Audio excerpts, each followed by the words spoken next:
What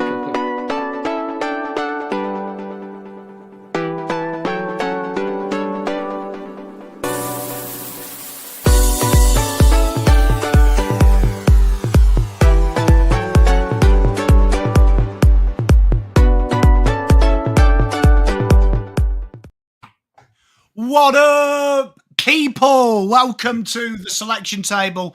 It is Tuesday, 6 p.m. It is the 1st of April, but there's no April Fools on this panel. Unfortunately, Paolo's busy at SCN. But go on, I need more than that. This is what I'm working with today. As always, I am the Pom, and I am joined by some esteemed guests. And we do have one of us missing, who will be in later, so we'll introduce him and bully him for being on public transport then. But first, we are joined by financial mogul, all-round good guy, a man that's not only good on the DJ decks, but he also can tickle the threats of a guitar as easy as he can find you a good price of interest rates. I'm joined by the proud sponsor, good friend of mine, good friend of yours, Nick Horsburgh, Horizon Finance. How are you, mate? Thanks for having me, Pommy. I'm as good as can be. 3 down. It hasn't been the best start to the season. Mate, work has been busy. I've had a few developments there with some inside working into car yards. Mate, I've been busy interviewing, hiring, and keeping a keen on interest rates, which, like Carlton, are dropping at the moment. That was smooth, silky smooth. And before I introduce the next guest, the gorgeous navy blue Beck has become a member of the channel. Thank you very much to you. And joining me as always, the old reliable, my Cade Simpson, really. He's here all the time. Unlike Cade Simpson, though, he only retired once. But I keep bringing him out of retirement. The brilliant, the funny, the charismatic, the mood swinger, Mr. Leckdog. How are you? Positive today, Pommy. So, well, to start, I'm positive. I've decided that good vibes only until we start talking about the players. But until then, it's good vibes only. No, I'm good. I'm glad to be here. I'm excited. I don't really get emotional about the football anymore, so I'm happy to analyse it and try and select a winning team. That is spoken like a man on the precipice of a breakdown, I've got to say. It's funny you say that. I had a meeting at like 3:30 today before I left work early to get here. You listening, Ian? And I did say at one point in that meeting, I think I'm about to have a mental breakdown. But no one followed up or checked on me because I think they know I say that a lot. So it could happen here. Let's find out. Well, you're in the right place. You're in the right place. Mate of mine, Danny, yes. For anyone in the chat who does have my phone number, I have changed it. Funny backstory, I will tell you after I've introduced our next esteemed guest. I am joined by, not only is he a brilliant journalist, but he's a brilliant human being. He is a man that analyses the game fairly and rationally. And he is our newest panel member, but fast becoming one of our favourites, the great man himself, John O'Baruck. How are you, my friend? Good, Pom. It's great to be here. I missed you guys last week. I had to have a week off. I was traveling down the Hume. I was trying to find if there was any ashes of what Carlton used to be scattered on the road between Melbourne and Sydney.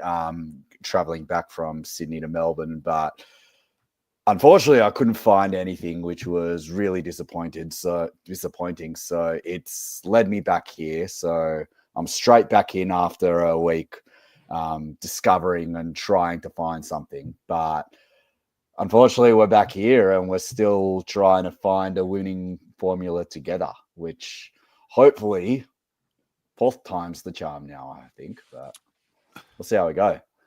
Well, I can fix it because a good friend of the channel, Mr. Peter Lahos, love it. bought me a hat, and this show will make Carlton great again, right? Without the pretend gunshot to the ear, we can do it that way.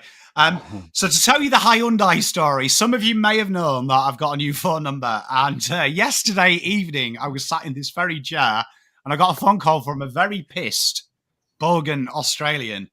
why I no-showed selling a Hyundai.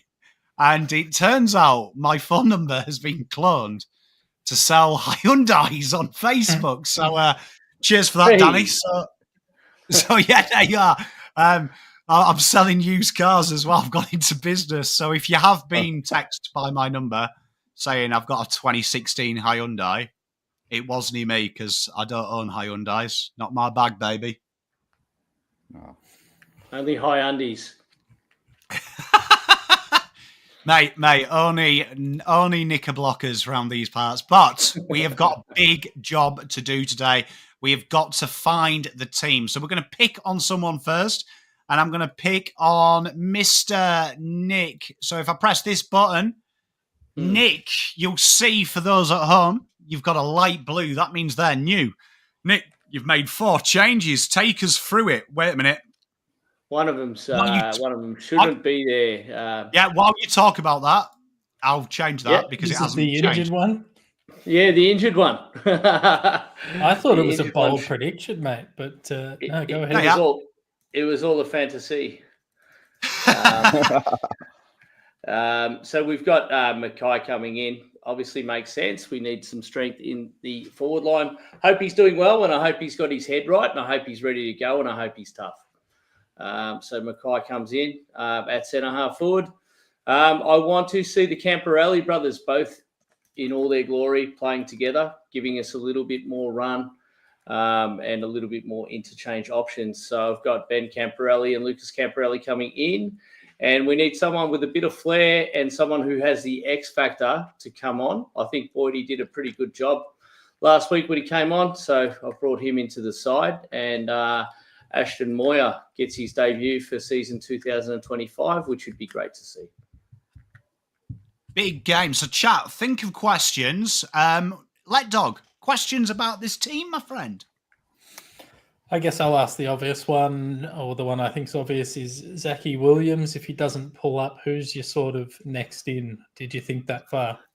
If Zach Williams doesn't come into the side, I'd like to see Moyer start on the ground and maybe Will White given a Guernsey. I like that. My fingers are crossed for that man, Will White. He's the great. There's probably a good nickname we can come up with because obviously the famous Walter White in Breaking Bad. Walter White did cook blue meth, and we are. Yeah, that's what I was going to say. Blues. I was going to say, so, and obviously his favourite product was blue. We could have a bit of fun with this, couldn't we? Chat'll help us out, I'm sure. I'm sure the chat will find something. Nick, what have you seen enough of half a VFL game from Ben Camporelli that you're going to throw him straight into the ones? I haven't seen enough of the reserves, to be honest with you. It's based on excitement, and our team just feels a little bit mundane and just needs to have a little bit of life injected into it and something different.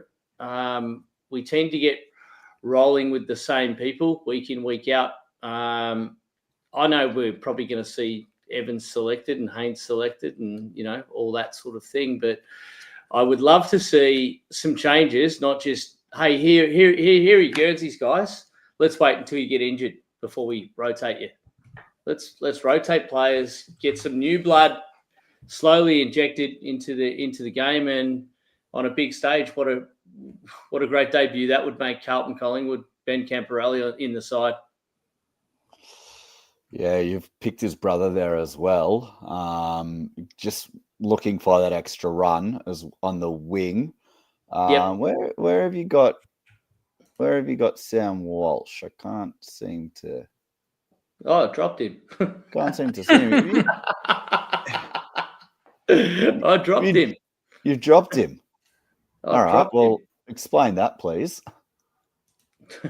It was an omission. It was honestly an oversight. I deliberately dropped Chera, thinking that he can go back into the twos and find some form. Cripps definitely just needs someone to help him out. He seems to be doing a lot of heavy lifting.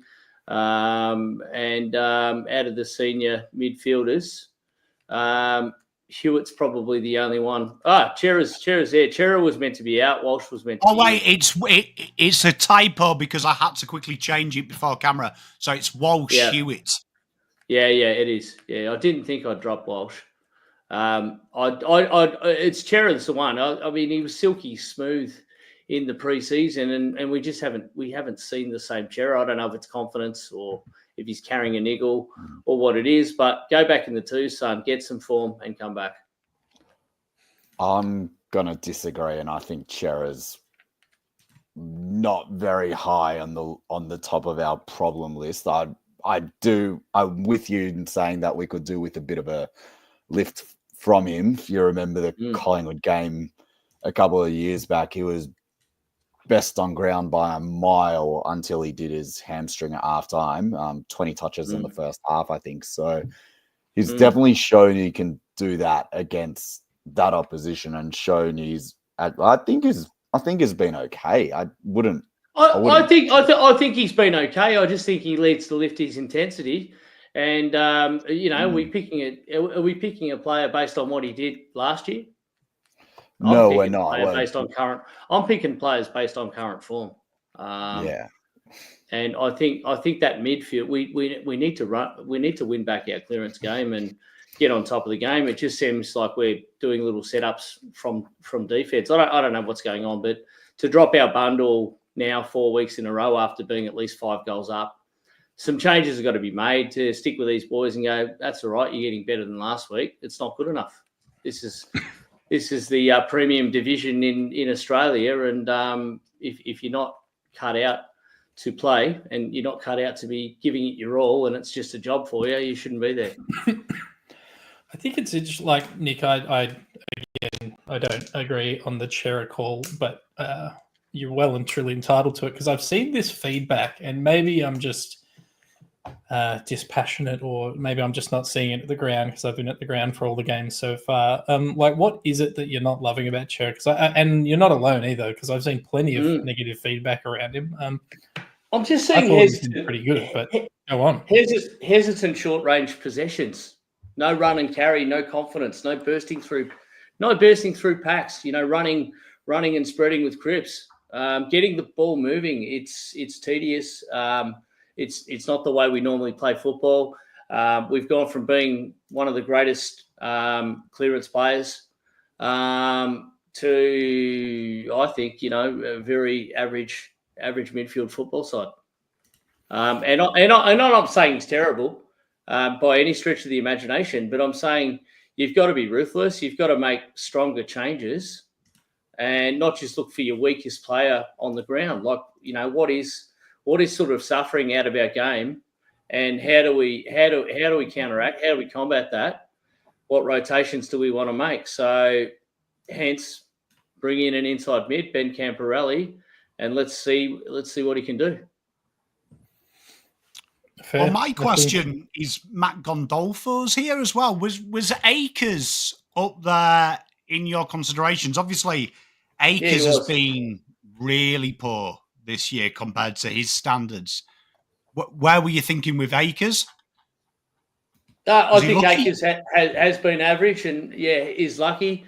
Who have we got that's going to be strong on the wing? It's not like, in the midfield we've got Walsh, Hewitt, and Cripps. We've got some strong players who can cover a loss to go find some form. I'm not sure. You take out Akers, who are we putting on the wing? Ollie Hollands plays that role pretty well, yes. And maybe Binzi in on the bench, probably the only one to do that. But when you look at the spread, he's a senior player. He can take those clutch moment possessions and turn a game when it's needed to be, and has done numerous times. Whether it's goalkeeping on the last line of defence, or kicking and snapping a late goal that gives us some momentum. He's one of those players that on a big stage can be a difference. Collingwood is a big stage on a Thursday night. Mate, I love it. He's one of them guys, isn't he? He's probably teetering, but probably got a bit of credits in the bank. I do love the team, though. Some bold calls, and Jono, did the first Uno reverse card of 2025. He used the old slash because he was in between someone. But I do like it. Jonoth, the 2 changes. Keep it simple, stupid, as they say. Take us through it. Well, it's keep it simple, but it's also make a stand. So there's the 2 changes. At a quick glance, boys, pick who's the big omission from the back line. McGov. The Gov. The governor has gone from my side. I think it's a big call. It's not totally unreasonable if you match it up with his start of the year. It's definitely not the output that he would have wanted. And the obvious questions are, is he carrying something? Is this related to the little moment he had in the GWS practice match, which has set him back a little bit? Maybe. So give him some time to maybe give him a rest, or, go take the 28 marks in the VFL this week and just get your confidence back, because he has not been the player he needs to be in this team over the first 3 weeks of the season. So therefore he goes out. Nick Haynes, count yourself very lucky, mate. Even though you're still on a bit of a watch with me. Francis Evans goes out, which is also, I think, a bit of a given. I don't think many teams presented tonight will have Francis Evans in the 23. Why have I gone Durden/Whites? Well, Corey Durden is back in full training. He played on Saturday a full game as a VFL scratch match, and Michael Voss likes him. Michael Voss really likes him. So I think if he's proven his fitness enough, I reckon he will play. The other caveats I have with selection were, if Zach Williams were to miss, I'd bring Ashton Moyer in. I put a question up on Twitter after the Carlton injury report was announced, basically asking, do you take the risk with him knowing his history, or do you give him a week off? So interesting results on that. So waiting to see on that. And the other point, Pommy, you mentioned Blake Acres before when we were going through Nick's team. He is on watch. He's had 3 real bad ones in a row. I think he's probably only hit the target with 1 kick this year so far, and that was his first kick against Richmond, which went through the goals. I have that stat for when we go through my team, Jono, just as a little teaser. Every other kick of his, I reckon, has either gone out on the full or to an opposition player. So that is certainly on watch for Blake Acres. He has not had a great start to the year. And then the other notes that I have are just some matchup-wise notes and a couple of things that I want to see. So, Nick, you mentioned you want some more dynamism in the midfield. So one matchup that I've nailed on is I want Lockie Cowan to play on Beau McCreary. I think he's the right size, the right aptitude to be up to that level. And when McCreary goes into the midfield, Lockie, follow him there. Which, Jono, he did do in the back end of that Dogs game. I'm not sure who he was running with, but I really, really loved it. I'm glad that glad you've called that out. I think it was fantastic. Yeah, well, it's just a different look. We saw it in his profile, particularly in his underage years, Lek Dog, that he can push up the ground, has got a beautiful kick, and we've spoken a lot about the delivery inside 50. And if you can get your best kickers pushing up the ground and really delivering the ball quickly, thinking about it with poise, that goes a long way to solving our problems on transition at the moment. Because a lot of the time we're looking to really try and either nurse the ball quickly or we're looking to just try and go get it in there as quick as we can. Now, I know people say, oh, Cowan's had a few moments this year where he's just bombed the ball up and has gone off the side of the boot and it's gone to opposition. Yeah, that is true. But that's what happens when your brain is frazzled and the entire team's brain is frazzled and you're just trying to get rid of the football. Not my problem anymore. So that's one matchup that I do want to see happen. And it did happen for a little bit last week. I'm sure it will happen again next week. Just a couple of other little matchup notes before I open up to questions. Jordan Boyd's got the role on Bobby Hill this week. I think it's I think you want to try free up, as much as he might be your best lockdown small defender, you want to try free up Adam Sard as much as possible to give you that bounce and that snap off the half back. I spoke about it a few weeks, but I fear what they might do to Ollie Hollands and putting someone like a Degoe on him. But I want Jordan Boyd to follow around Bobby Hill and just keep him accountable all day. I want Brodie Kemp to play on Jordan Degoe because he's probably got the height and the athleticism to go with him. And the big thing that I want to stress, and it's happened almost every single time that we play Collingwood, is our wingers and half forwards, we sit way too deep and way too defensively. And it is always the Collingwood wingers that destroy us. So whether it be a Josh Dacos or a Steele side bottom, I would love to see someone like a Matthew Cottrell who is playing that high half forward role, who can push up, he can get back as quickly as possible. His role is to wear that offensive winger like a glove to make sure he doesn't get too far on the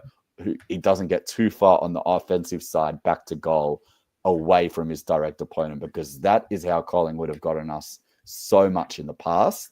And it's just one way to make sure that we can get on top of them in that one aspect.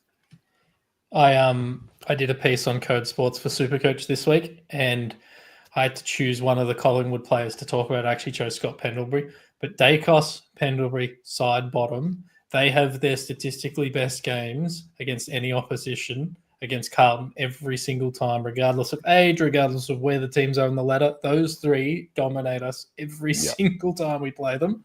And I'm glad you shouted it out. And are you basing sort of this Cottrell role on the effectiveness of how he played on Bailey Dale last week? I am basing it based off that, and I'm also basing it off what his strengths are. So Cottrell as a tank, unlike many others in our team, he can run.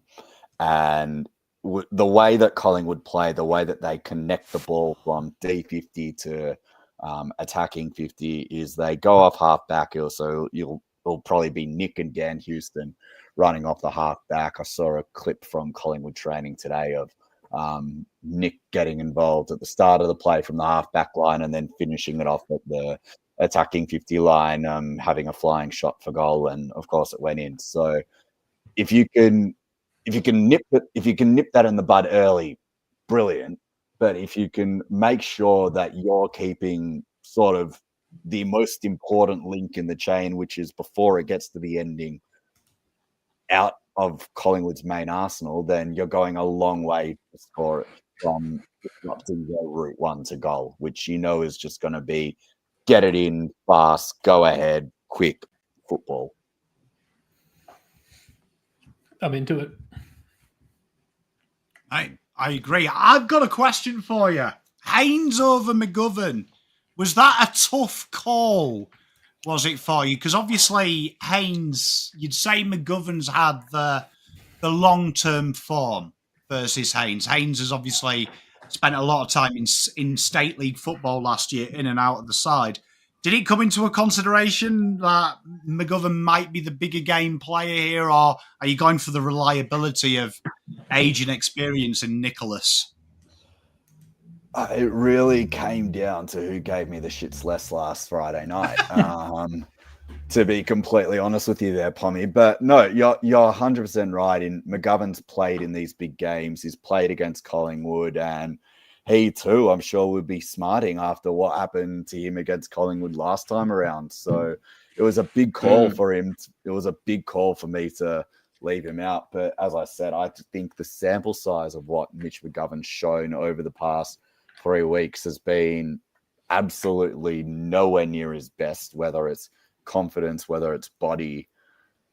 There's something going on there. And like as I wrote in my game review, like a la what's been going on with Harry Mackay, that's none of my business as to what's actually going on inside Mitch McGovern's head. Whether or not he's stuffed at the moment, whether or not there's something going on, or whether or not it's his body. We want him at his best, and if that means he has to go take a week off or a week in the twos to go find his confidence, then I'm more than happy for that to be the case. Whereas Nick Haynes is probably got, you could probably say that McGovern's more useful to the team than Nick Haynes, but for this week, I'm going Haynes over McGovern, because what I've seen over McGovern over the last 3 weeks and what I know we can expect out of McGovern for the following 20 weeks is chalk and cheese. So for this particular week, I've gone with Haynes. I'm not dropping Lewis Young, which is a snap reaction for most people, particularly after his efforts last week. So just it's a matter of which end of the ground he plays at. But with Mackay coming in, you'd imagine he'd go back and he'll probably get a role on someone like a McStay or a Hewitt, or he might even be a DeGoey candidate, depending on if Jacob and Sauce take Membry and McStay. So it's an interesting one to watch, and if Kemp stays forward. Membry, another player who just historically dominates us. Yeah. Well, I did an article today, and I had to write a player to watch for Collingwood. I'm like, Tim Membry has kicked 30 goals from 12 games whenever he's played Carlton. So yeah, right. Gamble responsibly there, but gamble responsibly there. But yeah, you're absolutely you know that's going to happen. Nick, have you a question for the great man, Jono? I was going to ask about Haynes versus McGovern. What do you see in Haynes that you don't see in McGovern? I think they look like twins. I almost have them both out, but you've already answered that one, Jono. Do you think Carlton as a team, when we play Collingwood lately, I mean, they've had the wood over us. Do we go in with a defensive mindset too much and we forget about our attacking game? Is that missing? Are we worried about too much zoning, too much lining up on people and staying with your player and not reading the ball and attacking?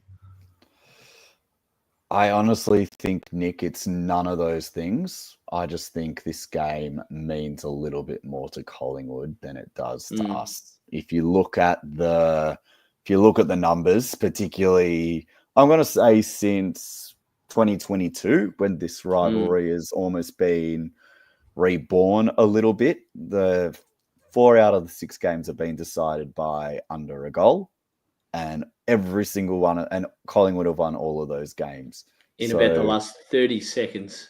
Yeah, in about the last minute of all of them. So I reckon there's always a little bit extra riding on it. I just reckon it means a little bit more to them. And it's like someone, can't remember who mentioned it before, as in like, football being a job for these boys. It might have even been you, Nick, when we were having that Adam Chera conversation. I'm not saying that it doesn't mean a lot to these boys. I mean, you saw the passion, go back to 2023 when we had that night on Friday night and beat Collingwood for the first time in a couple of years. You had Motlop grabbing the jumper, Chera doing what he did, Charlie kicked 6. Unbelievable night for the footy club. You want that, and part of it's also hoping with the boys in the current predicament that they're in, that they really lock in and go like this. No one wants to be 0-3. This is an opportunity against your greatest rival to really turn up and show everyone that you're here for it, and you're here for the battle, and you're here to bleed for the jumper. So as much as I really want to tip us, and I probably will end up tipping us, I just think these games that Collingwood get up for them. They really It's pretty get up sad for to them. hear that as a Carlton supporter, the Carlton don't have It the passion is. when it comes to Collingwood anymore, because It that was is. our greatest It is. rivalry. It is. I really But like your on-field defence structure. I think Jack Silvani, we saw him play one of his best games last week, completely shutting down McNaughton until he was off the ground at that crucial time. And you know, with Wiedering and JSOS, you know, Wiedering having somebody tall that can play that second string with confidence really frees Wiedering up, and we're going to see a different sort of defensive game, I reckon. So if Boydie, Hollins and Sard can lift in confidence and run it out of there, we could get our run and carry game back, which would be exciting because that's what's been missing. Yeah, 100%. Sauce, the template was last week to really take Norton out of the game. And again, that's the other change I'm making this week, Pom. I don't know if you can properly do it, but can we change whoever the interchange steward is? We've had a couple of balls up the last couple of weeks. So whoever it was last time might have even been Lenny Villani. Sorry, Lenny, if you're listening to this. You might even be up in the boss, but someone else in for this week and making sure that they're on the rotations. 15 minutes to go. We want our strongest side on. I can't remember who it was. I think it might be Geelong who actually trained that, the 3 short bursts of the whistle in their practice of setups, and it's to get certain players off. So it's so they can instantly change. So if the ball's at the other end, the 3 bursts of the whistle means that, say if I'm Cooper Lord, I then quickly switch at the next stoppage to right wing, and the current right winger steps in to just take that stoppage so I can run off the bench and they can bring Dangerfield on or someone like that. But it's actually trained by them in the heat of the moment. Look to the bench. If you can see Dangerfield or whoever it is stood up waiting and you know you're the guy, be active, get to the right wing, call the right winger in who's the next in line to allow it to happen. It's weird because it's happened all 3 games, hasn't it? So it's not like it's a new thing. You would have thought this would be something actively at training. You're like, if there's a goal in the game, Walsh, TDK need to be on the ground. Be ready for it and get yourself as far away from there as possible. Speak to each other. Yeah, that's the other question that I have. And sorry, Lecdog, I know about to get in. I know we're about to get into your team, but has anyone seen any explanations to why we only use 63 interchanges on Friday night? 63 out of the 75. Don't you tend to get, when you lose it? So we subbed a bit earlier. Don't you traditionally use less because players need more time on the bench because they're more cooked? Isn't that generally? I think it usually goes the other way, where if you're assessing someone early, you tend to burn through them a little bit more because you're one down for, particularly before you sub, you're one down for a period of time, 15, 20 minutes while they're getting assessed. But it was something that I noticed on Friday night that for a period of time, we were 1 rotation behind the Dogs, like almost all night. It was just something interesting that I picked up. Anyway. Well, mate, we're running games out really well. That's all you need to know. The way Voss is going, his excuse is probably Mercury's in retrograde. Oh, that's probably it. Lecdog, tell you what, tough crowd tonight with banter. Lecdog, take me through your team. Sorry, I was just pulling up some Supercoach numbers to answer King Shez's question. Yes, pending who you're training at. So let's look at my team. I'll dive into some numbers and stuff after, but I'll just give you the ins and the outs. Jackson Binns comes in for Blake Acres. Yes, over Lucas Camvarelli, but I'm happy to exchange either one. I just think I trust Binns a little bit more right now, and I think he's a little bit more flexible on field than than what Lucas is at this early stage of his career. Ashton Moyer comes into my side for Zach Williams. The assumption is that Zach Williams is injured. If he isn't injured, Frankie Evans comes out instead. Harry Mackay comes in for Lewis Young. And Cooper Lord comes in for Nick Haynes. So I've pulled out two tall defenders. One is a key defender. One is a tall defender who plays sort of an intercepting role.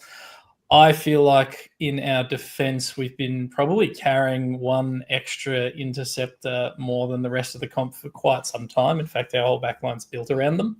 So I think when you throw in J-Sauce as well, J-Sauce, Weeder and McGovern is your big three. I just don't think you can also have Lewis Young and Nick Haynes there.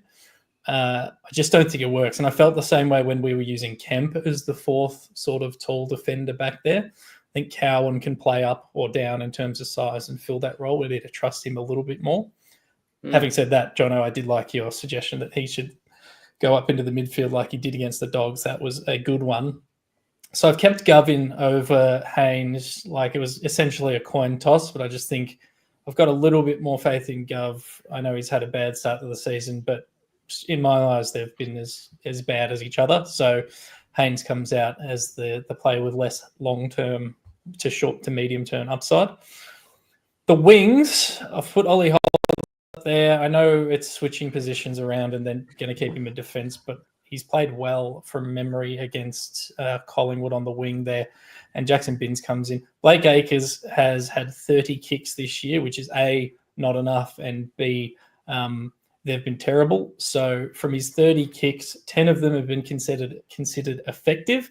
And on average, at least half of those will have been long down the line, not to a contest, because it doesn't have to hit a teammate to be considered effective. So he might have kicked to a teammate successfully 5 times this year.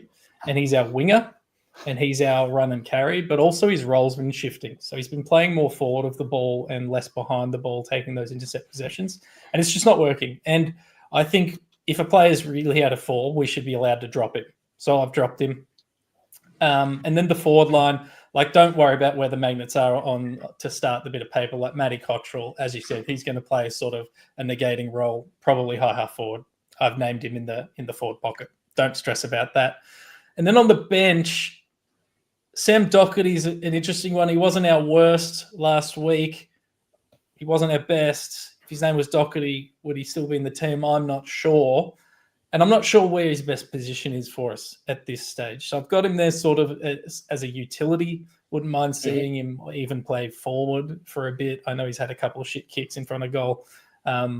Maybe play behind the ball. I'm not sure what his best role, but I'm not viewing him as a midfielder for the purposes of this team. And last week I talked about, I didn't have Cooper Lord in my side last week. I talked about, I think we've got enough mids. I think I was wrong. So Cooper Lord comes back into the team to be that Sam Doherty minutes eater for us. And then Frankie Evans, this is kind of my admission of defeat. You long-term viewers of the show will know eventually I stopped railing against Orazio Fantasia and just picked him every week. I'm already there with Frankie Evans, so I've given up the fight. And Frankie Evans will feature in my team every single week until he's dropped at AFL level. And that's my team.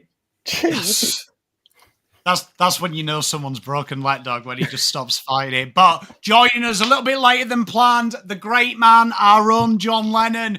He's got a voice of an angel, the songwriting of a genius, the great Ian Brownie. And to put you on the spot, have you got something for let dog? Yeah. Well, lovely to join as always. Yeah, apologies on my tardiness. But yeah, look, I loved it all and I might have absolutely missed a little bit of it. But with Akers, you obviously said you didn't love his kicking, but Binns comes in to replace him, who's just disposal everywhere that we've seen as of late hasn't been amazing. Just run me through that kind of selection, tossing up between those two, and what you see we're going to get more out of Binns, particularly now that we're moving Ollie Hollands as well to the wing. Yeah, so, I mean, Binns' disposal is not great, but Blake Acres is literally currently one of the worst kicks in the AFL this season. And Rory Kilpatrick on Twitter, who's a data nerd, he does this projection thing using player ratings. And based on last year's performances to the start of this year, Blake Acres is the worst improved player in the competition, meaning he has lost the most in terms of his player ratings each and every week. So he's literally, at least on this metric, currently the worst form player in the competition. And I actually, outside of it, I kind of have a direct connection to Blake Acres. I'm in his corner and I want to be supportive of him. But in this instance, he just needs to be dropped. And the Lucas Camporelli is another option, obviously, but he just hasn't been running out the games, or they've been subbing him out of the games because they don't think he can. So I'm just going with Binns as a senior body to fill that role. Obviously, we'll rotate, hopefully, a Cottrell, potentially a Doherty, but Binns and Holmes are the ones doing the heavy lifting for me this week. And I just wanted to touch on the defence because I've seen some suggestions that Young should be in this team, which I don't disagree with. I don't know if it works as well if McGovern comes out for Young, because it's not the talls, it's not your Myerchecks and Membries and stuff that I'm worried about with this Collingwood team. It is the small defenders. So I need guys who can sort of play, at least in theory, below their knees and stop the Bo McCreary's and the Bobby Hills and you're that caliber of player in this game. Yeah, great. Mr. Nick, have you got any questions for Leck? Jamie Elliott's another one. Fuck. No, I think it was well articulated. How's Binzy been going in the twos? Like, Dog, have you been watching the twos? Well, no. I actually have no idea how they went in the scratch match. I don't even know if he actually played. He might have been a holdover. He hasn't been amazing, but like we've essentially had no form in the twos to base these selections off. You know, it's very difficult. The fact that they don't align the VFL season and the AFL season more closely is crazy. It's crazy, isn't it? And stuff. Yeah. Worst football league in the country at the moment. Yeah, they're all training. I'd love to see go back to when I was a kid, the twos had played before the seniors, and you'd get there early and watch the second half of the twos and get a bit of an idea of who's playing well and who's not. It's absolutely bizarre. Absolutely bizarre. I had some enjoyable moments going and watching Domaku for half a game before the Blues played occasionally. Got to give a big shout out to the doggies who cancelled with 24 hours notice for injury risk for our VFL scratch match this week. Well, they don't want David Cunningham hurting a shoulder. So cheers to the Bulldogs for that. John, have you got a question for the amazing leg dog? I do. Lucky Fogarty's kind of been running around like a bit of a lost. They call him Dogger, but has been a bit of a lost puppy over the past few weeks. How do you inject him into a more prominent role in this side? It's a tough one, isn't it? Because I don't think he's necessarily the run-with player that maybe they've used Cottrell as. And I don't want to pigeonhole him into sort of, following around, Jamie Elliott or... No, sorry, not Jamie Elliott. Who runs it out of their half-back line? Houston. Perryman. You've got Houston and Perryman. I don't necessarily... So when he's at his best, when we're in that run of form, he was tackling well, but he was playing positively, not negatively. He wasn't tackling from a position of trying to negate plays. He was tackling to create movement and create opportunities, and he was hitting the scoreboard a bit. You're right, he is running around, and it just feels like there's a malaise over the whole team. I don't actually know. I don't think all of the individual players we necessarily talked about, Mitch McGovern, Harry Mackay, Lockie Fogarty, I don't think they're all individually playing below their best by accident. So it's either the vibe that we're putting off as fans, or it's the unclear instructions that our coaches are delivering. And you talked about him running around like he didn't know what he was doing. That has to be a directive thing, right? So I don't know the answer to the question. Do you stick him on someone and just say run with him all day and give him a very clearly defined role, or do you hope that we actually can move the ball forward and give him opportunities to tackle? Or on the flip side, do you give him minutes in the midfield and say, you know what, impact a few stoppages and see if you can get a hand of the pill? I don't have an answer for that, but I'd be interested to hear what you all think. Well, it's interesting you say that, because an observation that I had was Motlop Jesse Motlop actually started the second quarter and the third quarter in the centre bounce against the Bulldogs.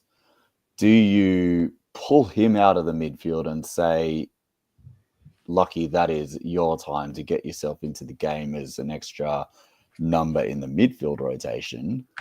Or do you want him starting in that defensive 50, attacking 50, sorry, and pushing up and really trying to play in front of one of those attacking half-backers? I think they're both good. I mean, I think it's a good question you pose, because the risk is, because I like the idea, the immediate impact, the visible impact of putting someone in a centre bounce, which we've seen with Motlop, is that it's visibly different, and you can see that there's a clear role, and your job is for this contest, run through and pick up the pill. It seems to have worked with Motlop over the last 2 weeks in terms of his confidence. But then if we pull him out of those opportunities and put Fogg in, what happens to Jesse? I feel like keeping him engaged through the game has been what's helping him. So it's tough, man. It's tough. I actually like your second option more of be attacking, beat your defender, don't be sort of a negative football. My concern is you hang your head as soon as the ball starts coming in short or going over your head to a contest. And the solution to Fogarty is probably not actually in the forward line. It's probably actually in the midfield and the players ahead of them up the ground. Well, it's tough. It's tough, but we've got the Make Carlton Great hat on. We're going to make Carlton great. My team, some massive changes. McKay obviously comes in. It's no argument. Ben Camporelli and Lucas Camporelli. I'm putting two very two-way runners who work hard up and down the ground in Cottrell and Camporelli. Teams that have had success this year, namely GWS, have been one of the few teams that has resisted the urge to take on Hawthorn's half-back line and instead give them problems themselves in their own half-back line, making their wide players defend. We saw Josh Dacos and Perryman get loads of ball for very little return because of how their wingers worked and their half forwards worked. So we're going with the same mantra. Cottrell, Camporelli, Walsh and Lucas will be our wings. Walsh out in space, hopefully giving us that drive GWS had. And you'll see Zach Williams a return to half-back flank. I am willing to end the forward pocket experiment with Zach Williams. I think with Kemp showing what he did last week, the missing link of Carlton is a third forward. And I've moved Mackay where he should play, full forward. Stay in the goal square, give Darcy Moore something to do. Let Curnow, Camporelli and Cottrell try and get some cohesion between midfield and forward. Sard, Cowan, Boyd, you'll see I've only got one native tall down the back. Wheater putting on the most score launches he has done for a long time last year. McGovern and Haynes, Silvani in his one game and a little bit down the back has more score launches in the back half than both of them combined. Young stays in the side. I don't want to see Cripper rooking in this game. And I do like the option that we can rotate forward and back, seeing if McKay and Curnow probably aren't fully fit. Doherty lucky to keep his spot, but because I have killed players, I need someone that can play potentially wing, forward and halfback. He is the best option. Fogarty, no-brainer. He's going to be doing an awful lot of running this week, trying to stop that back line. And White, after his one VFL proper game, going at nearly 88%. Got to bring him in, kicking goals, but also a great conduit. And if Kemp doesn't work, I want to jettison Ashton. I only need one shot at goal for a goal, Moya. So Ashton will be the sub in this team, ready to just take them on. So this team is basically, let's take these bastards on. Let's not take a backward step. The only way I think you can beat Collingwood. Yeah, I like it. Fight fire with fire. Tom Jones said that. Yes. I like this team. And the thing that upsets me about real life, love this team, Pom, is that I just don't think we're going to I think with already kind of flipping JSOS around a few times, I just don't think they're also going to flip Williams back. I know he looked great when he was running through the pack and bursting out of defence. But I do think, it screams, I don't know, incompetence that we've got so many players with seemingly having in real life question marks over their positions. I agree with you, Pom. I think Williams' best football is behind the ball when he can see the ground ahead of him, for sure. But I'm still concerned, and maybe I'm just venting now, that it's like Williams could play forward, could play back. JSOS, we'll swing him forward, we'll swing him back. Young, he can play forward, but we'll play him back. Kempy, back and forward. We don't mind. It just worries me that we just don't. I don't have a clear picture of how the club sees all these players. Can I play devil's advocate there and say I'd rather see us experimenting at this time in the season rather than late in the season, and maybe we're experimenting to see where our depth lies and give players a bit of experience going forward and defence, because we don't know when the injuries are going to hit, where they're going to hit. I mean, Pom, you said to me at the start of the year you'd rather see Carlton 1-4 than 4-zip, 5-zip at the start of the year, thinking that they're written a bit and run out of steam. And we've been running out of steam at the end of the year. I know we haven't been thereabouts. We're not running games out well. And I'd like to, who needs to lift to make that happen? We've got players in the side that, can run it out. Why aren't they? And are they, are they going too hard too early? Are they not fit enough? But yeah, it's bizarre. I mean, you're likely to see the way the side's been selected with the surprises. You're likely to see Motlop starting the ruck and Curnow at full back this week. Well, I mean, what I've tried to do with this team is kind of answer your question. I've tried to avoid their habit of getting congested, kicking long, and going there. So last week, while there was a 12-minute patch where Zach Williams stayed at half back, Carlton had 3 goals from the back half. Then when Boyd went down there, that started to come back. Carlton scored 45 in the back half last week. I just think Carlton need to press this button. I think the Haynes-McGovern experiment is a bit like the Kemp-McGovern experiment last year. Yes, it might be defensive rigid with height, but nowadays everyone's going low. Collingwood hit out in front. So with the Blues want to attack them, go back, make them go backwards. I think Zach Williams, for me, I've seen one game in the forward line where it was okay. It was okay, but every other game since then, Zach Williams has looked like a downhill skier.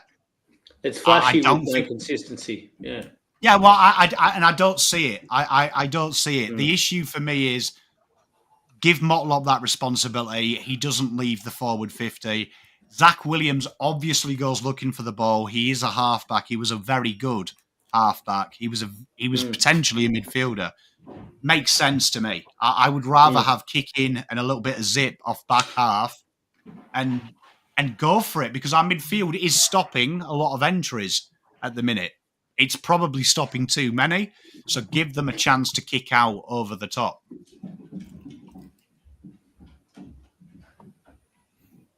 I do think it looks good with Sard, Boyd, and Williams and Cowan all in the same back line. We've sort of been stuck with Wiedering and either Young or Kemp and McGovern in every single team for the last 3 years. And it's never looked amazing. It looks good when Gov hits that center kick, but it never looks amazing. Well, the big thing is as well, people forget Cowan's skill set was he has got line breaking speed when he was at Tasmania. Yeah. So he's just never been allowed to do it. In my opinion, he's a better interceptor than McGovern and Haynes. And the kicks we're seeing is because he's getting the ball in congestion in the back pocket, and his only option is thread a 75-metre ball to a one-on-one on the wing. There's no short option. So let's now say JSOS stays at home, balls are forward. Wheater in last week with JSOS had more score involvement than he has for a long time. Let Cowan now be that man. Let him have that responsibility. You are our awkward size. Memory's going to work up the ground. Go and follow him and intercept. Any other questions, team? Where obviously you said with Lewis Young that you see him as the pinch hitting ruckman when De Koning's off. Is he going back when he's not in the ruck, or is he simply ruck and bench? Where do you kind of see that? And if he is in defense, is he moving it more as an interceptor? I'm very interested to know where you kind of see Lewis Young if he's not rucking. Well, I think with their forward line this week, they play that triple M, don't they? McStay, Membry, and Majacek. Majacek's almost like a giant midfielder. Membry's probably the one to worry about, and McStay's the body. So I like the fact that JSOS, if we need to, I think he's pigeonholed as a key size player, but I think I can play him in the back half if I just want someone to be body on McStay. And I thought that Lewis Young, if he's only spoiling, which is what his strength is, it's when he goes to market is the issue. I've gone incredibly small. So personally, he would be behind the ball when he is not rucking. And I've got my 4 smalls around him. Do you know what I mean? Boyd, Sard, Williams, they want that ball on the deck. That's where they can play football. So I feel like I've tried to pick a team that covers his weaknesses as opposed to relies on him to suddenly have strong weaknesses. I like it. Oh, that went nicer than planned. I thought I was going to get panned. But there we are. And we finish with Ian's team. Ian has made he's gone vanilla in his old age. Someone has to do things a little bit different. No. But yeah, so I'll try and take you through it, and I'm sure there'll be plenty of questions. So I'm very excited for that. But my changes are pretty simple. Harry Mackay comes in if available, and unfortunately, Lewis Young makes way. I sort of potted him a little bit last week, and I'm happy to come on here and give him a bit of a shout out. Thought he was exceptional against the Dogs, just played his role, did exactly what he needed to, bombed one in from about 50, which was unbelievable. Never expected that to go in. So if I, pot someone, I'm going to come on here and give them some credit when they perform. But unfortunately, I just don't see a spot if Harry's available. And then the other change is, even if Zach Williams is potentially good to go, I don't trust his body, so give him an extra week. And with that, that basically means I'm elevating the sub into the team, and Will White comes in as my sub. I've said for a long time I like a bit of a versatile player as the sub. Will White can play a few different positions. Half forward, can play forward pocket, can probably push up and play a bit of wing if we really need him to, but adds a bit of speed, adds a bit of excitement, a debutant as the sub, a bit of energy if we're struggling to run out games and have that energy. Maybe a guy like Will White can spark things up a little bit late. Apart from that, probably the big glaring things that I've kept in the team is maybe a Francis Evans, and I totally understand why everyone would drop him. It makes sense. His performance hasn't been there. I guess from my point of view, I don't know who I can really bring in. Maybe it's an Ashton Moyer, but this will probably be the first time we've seen Kempy, Mackay, and Charlie in the same forward line. That's 3 big marking forwards. Kemp was really good last week. I worry about throwing in Moyer as well. It'd be such a brand new forward line that has no cohesion with another guy that likes to take marks as well, play that kind of mid-size player. I just want to see it work with these 3 before I bring in an Ashton. And for Evans, it's tough to just come in 1 week, go out, come in 1 week, go out. Like, you just don't get that continuity. You don't get that feel in a new system. I don't expect him to be amazing and probably play a lot of games this season, but I just think it's fair on him to at least give him slightly a bit of continuity. Here's 2 games. We've selected you for a reason. I don't like bringing a guy in for 1 week and then taking him out. I just feel like that's pointless. So for me, I've given him one more little opportunity. And then obviously the other big thing there is with Boyd coming in to the lineup, that means Ollie Hollands for me makes way into the wing. Akers hasn't been amazing. We haven't sort of nailed down that other wing, so just let him do what he does best. We love Ollie Hollands. We know what he can do on that wing, and it just makes sense for me.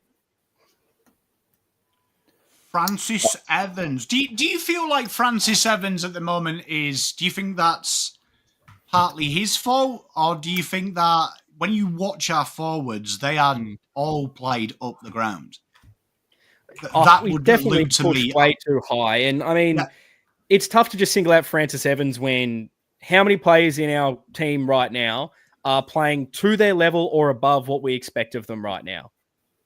There's not many. So then to say we expect Francis Evans, who top-up player, wasn't really meant to be on our list in the first place, we're expecting him to be really, really good. Like, I mean, come on. So for me, it's just about that opportunity and just giving him an extra week. It's tough to come in and play 1 week. Maybe it's ruthless and what we need to do by, if you're not performing when we give you that spot, then you're straight out. But has anyone else been knocking down the door? Have we been able to see these VFL games behind closed doors? No. So maybe next week he'll be gone, but I'll give him one more chance. I agree. Lads? Brownie, first, lovely to see you, first of all. Thanks for coming. Question. All four of us previously have either had one of McGovern or Haynes out of the side. Someone's had both of them out of the side. Yeah. Yet you've kept them both. Can you please explain yourself? Yes, I'm happy to. Look, at the moment, I thought that was the best our backline has functioned all season. I think most of what the Dogs did well was moving the ball through the rest of the field, and the defense really held up as strong as they possibly could. Haynes' form hasn't been great. McGovern's form hasn't been great. I guess at the moment, I'm struggling to see who can kind of come out of that. I do agree with everything you guys have said. We're probably 1 too tall. I was very skeptical on the 4 talls going into the season. I haven't loved it so far.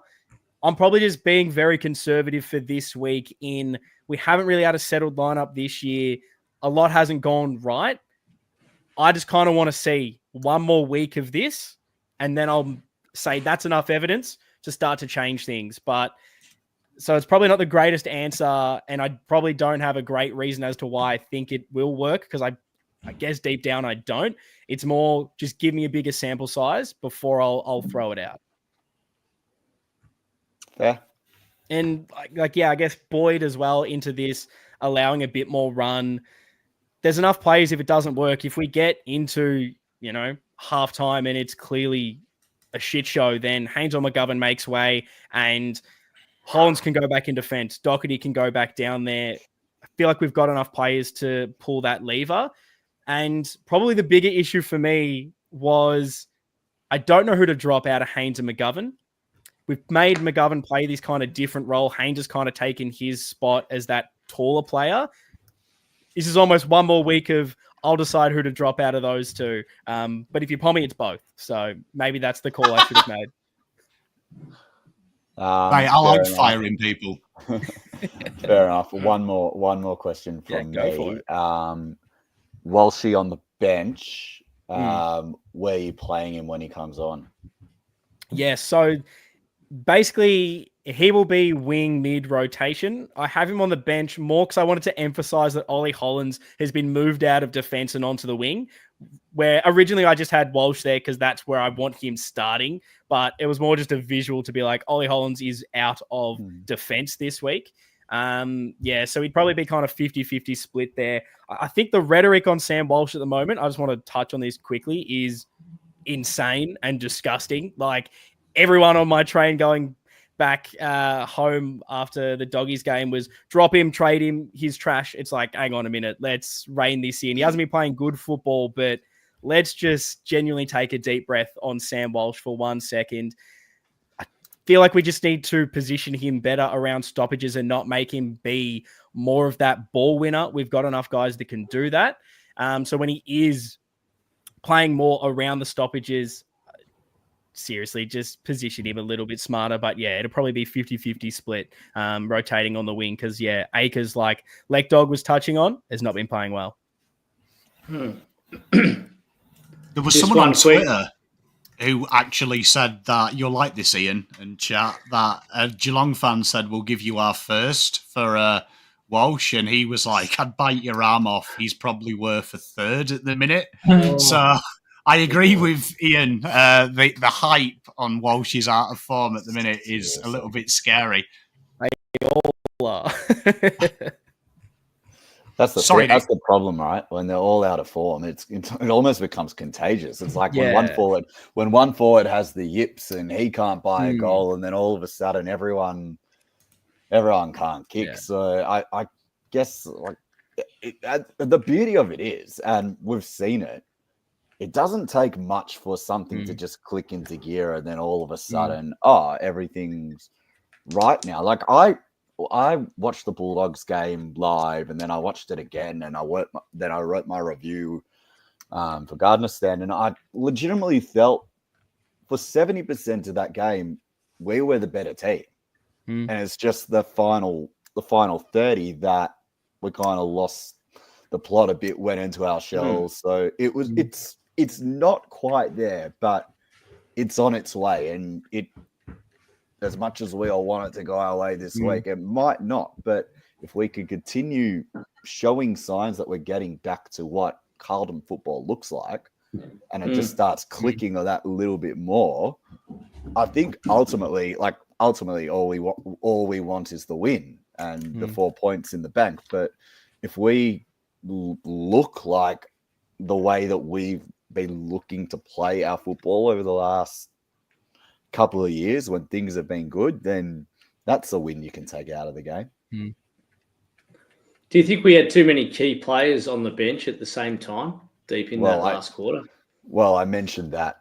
Mentioned that earlier, where it was just can we change the interchange, Stuart, but also just get better at managing your rotations, and whether that comes with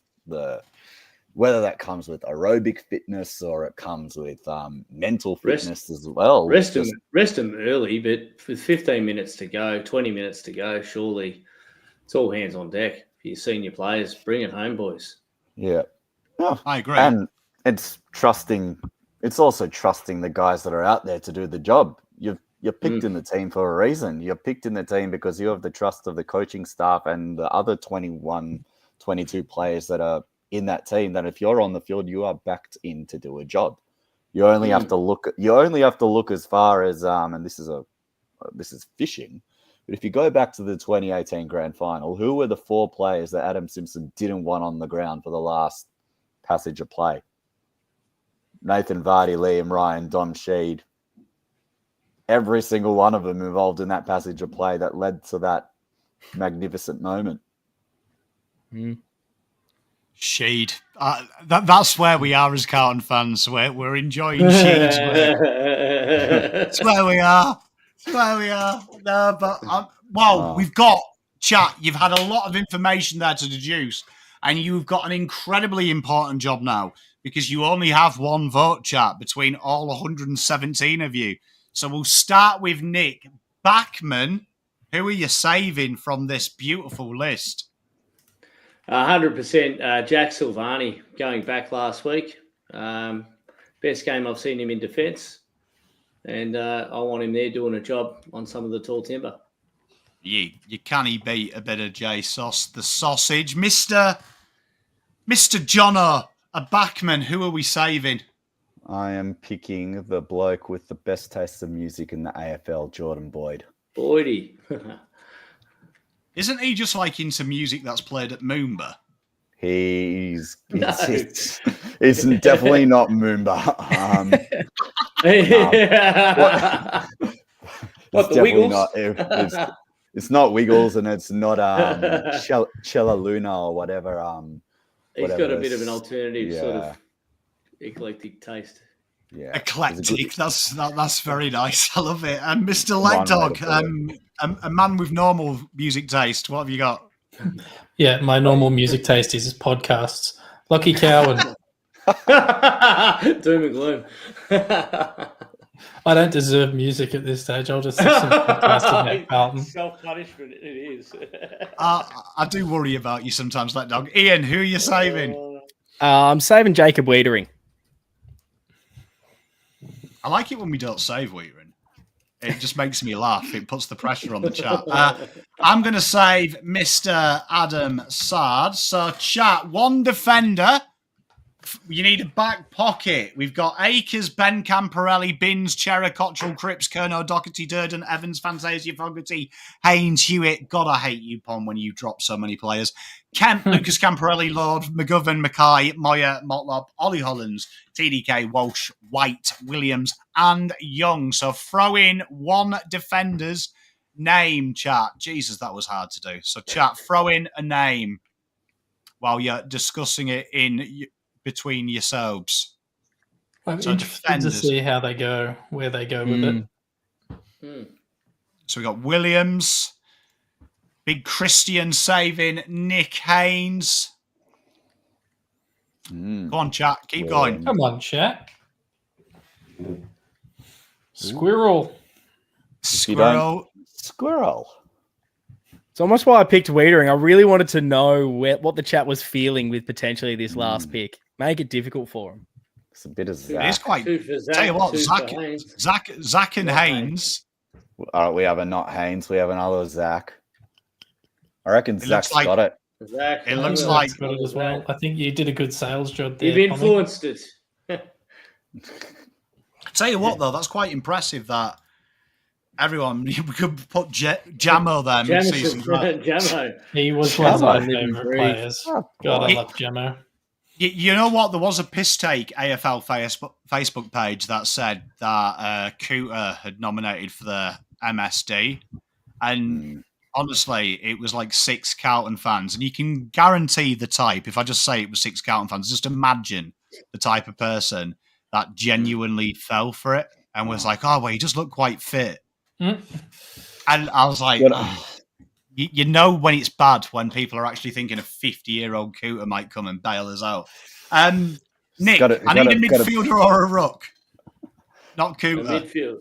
A midfielder or a ruck. TDK has been in, I think, the best. $2 million ruck in the form. competition. Yep. Give him 3. TDK. Right, okay. We've got Jono. We need a midfielder. Well, just on Kudo, if he is training for the mid-season draft, that is a busy month and a half preparing for a federal election campaign and the mid-season draft to come and bail out Carlton. I am going to save Adam Chera. Sorry, Nick. Chesney. We love Chesney. Mr. Leck. I just want to see him chair right. Hey. I really want to pick the player and force him into the team. I'm picking Jackson Binns on the wing. I know I'm the only one who wanted him, but I'm doing it. He's back. Let Dog's back. Sabotaging. Love it. Ian, who are you saving? Yeah, in a similar vein, Ollie Hollands on the other wing, please. I wanted to get what I wanted, and that needed to happen. I'll tell you what I want, what I really, really want. Black Dog, if you were a Spice Girl, which one would you be? Ooh. Me? I think Baby Spice. I'm not going to give you any more information. I just think We're all picturing it. It's all good. So, there is a photo on my Instagram. If you follow me, with if you scroll to the end, my most recent post, you can see me with very long hair. Chat, we need a midfielder. I have saved Cripps. I've put the names in there. You've got Akers, Camporelli, both of Cottrell, Doherty, Durden, Evans, Fantasia, Fogarty, Haynes, Hewitt, Kemp, Lord, McGovern, Mackay, Moyer, Motlop, Walsh, and White. We've got Walsh, Henry. Hey, tell you what, role change in his old age. I love it. Hewitt.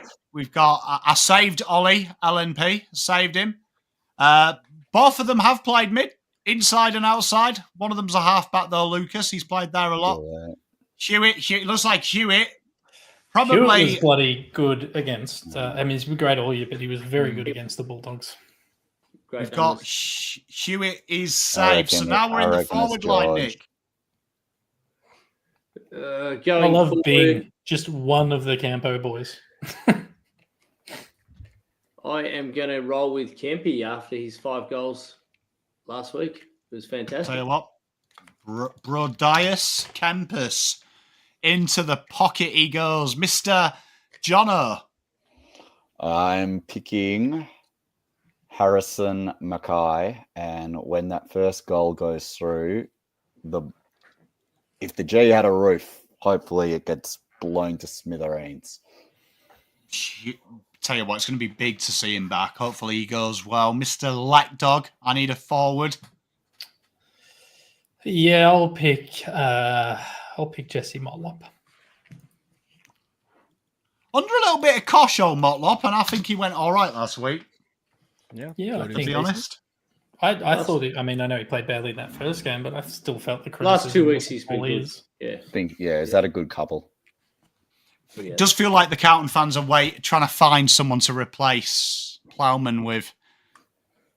They've got a few at the moment, but yes, they are trying to pick someone specific, for sure. And Ian, who are we picking to save in the forward line?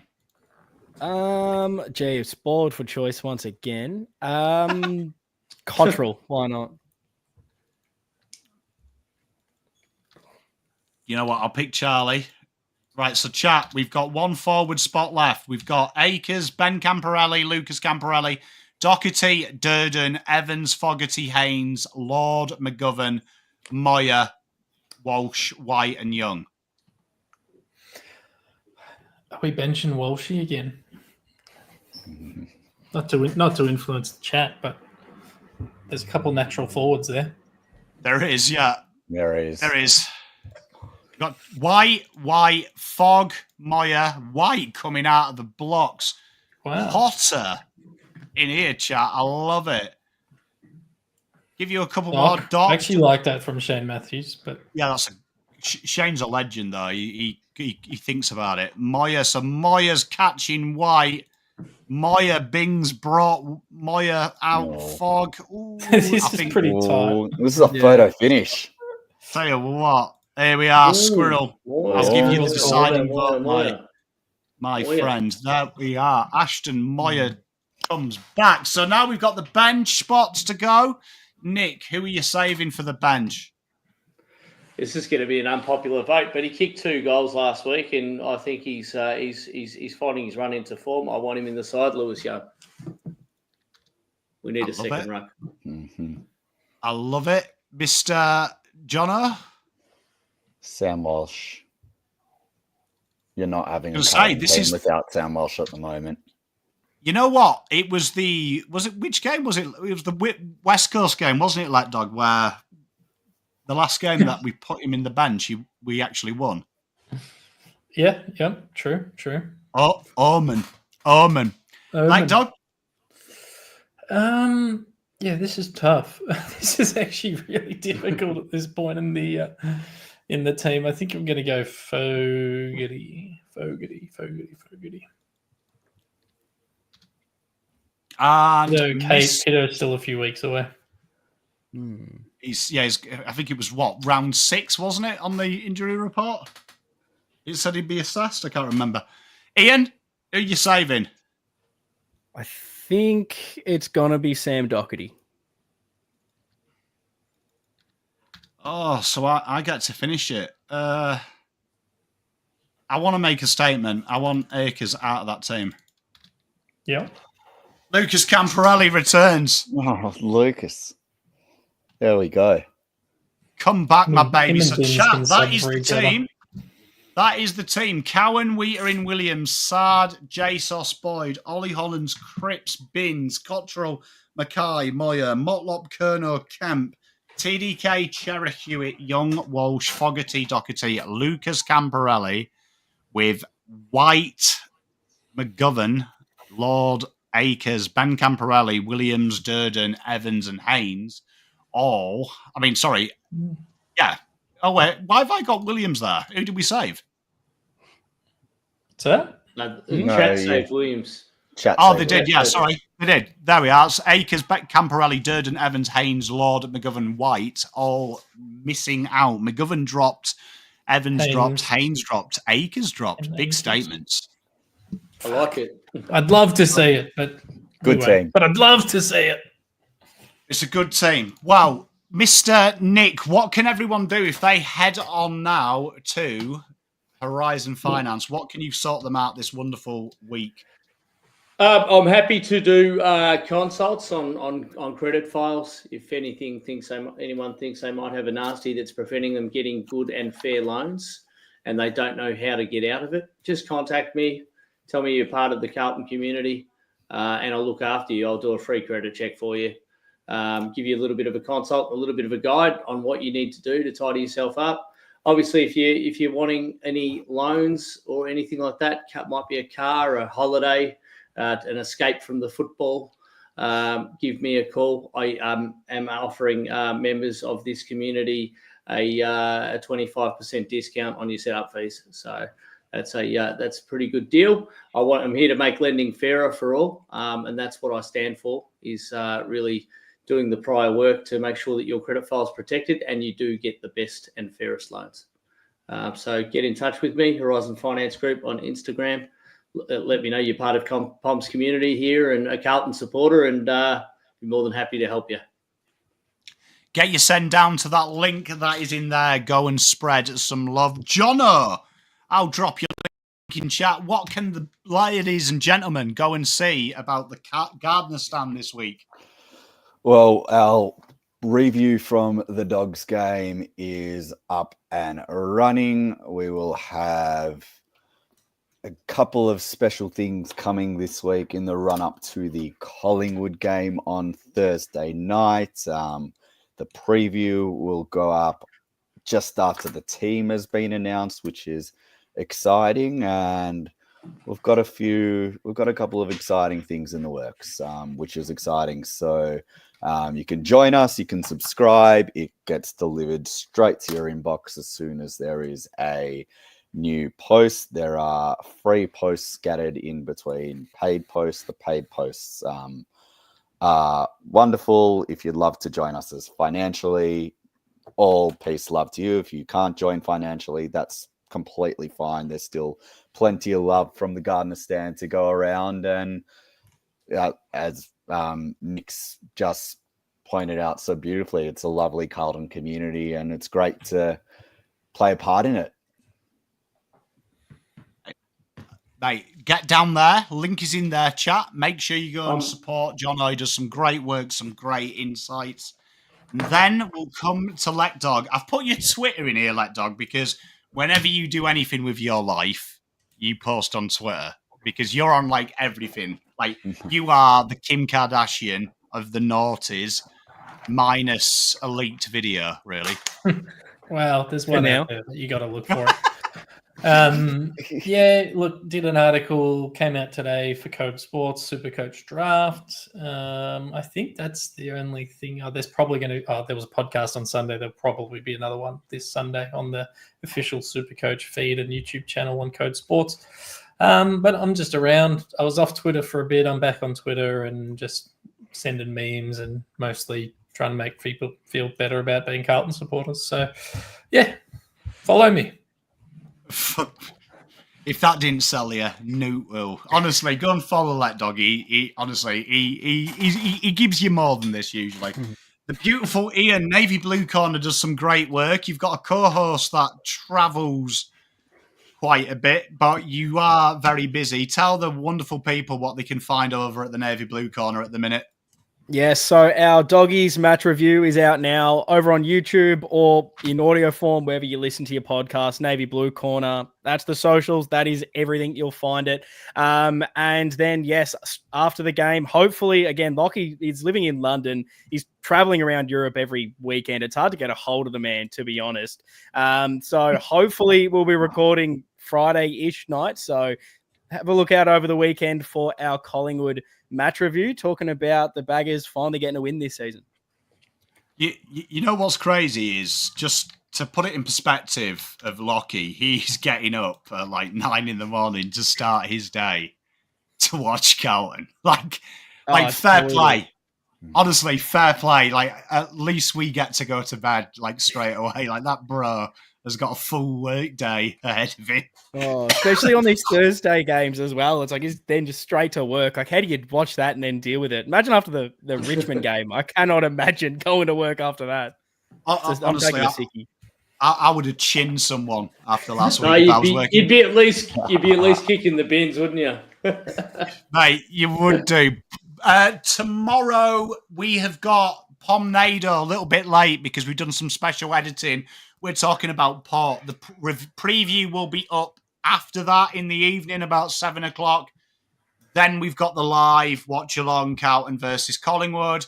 And then this weekend, we are doing Saturday's evening's game and Sunday's evening game because Mrs. Pom has booked me on the Friday night to have date night. So that will be North Melbourne versus the Swans and Port Adelaide Skilda will do. We'll do Port Adelaide St Kilda in the afternoon on the Sunday. And then 8 o'clock, I will have a special guest for the Pom Kickback Show. We will be back next week. Next week's game from memory is actually at a normal time. So we'll be on our normal time tomorrow at 7 o'clock. So you'll see us a week tomorrow. Everyone look after yourself. Make sure you check all the guys out here. Thank you very much for watching. And I'll see you in 5 minutes for Footy Abroad with Terry and the gang. So see you then. Cheers, everyone. Go Blues. Go Blues!